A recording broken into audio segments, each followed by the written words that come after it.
मित्रांनो, सर्व शेतकरी बांधवांना आता किसान कार्ड म्हणजे शेतकरी नोंदणी या ठिकाणी करावी लागणार आहे. मित्रांनो, याच्यामध्ये भरपूर बांधवांना वेगळीच माहिती त्या ठिकाणी मिळाली आहे की फक्त पीएम किसान सन्मान निधी योजनेचे जे लाभार्थी आहेत त्यांनाच फक्त ही किसान नोंदणी करायची असं त्यांना माहिती मिळालेलं आहे. तर असं नाही मित्रांनो, प्रत्येक शेतकऱ्याला ही नोंदणी करावी लागणार आहे. याच्यामध्ये मित्रांनो, तुमचा जो सातबारा आहे हा सातबारा हा आधार कार्डची लिंक होणार आहे.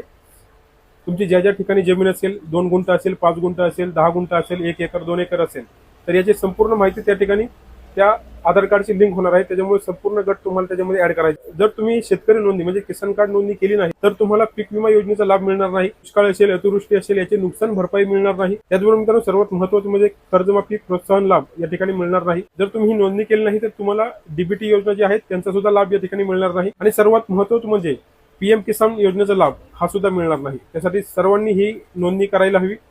सर्वांसाठी फायद्याचं आहे.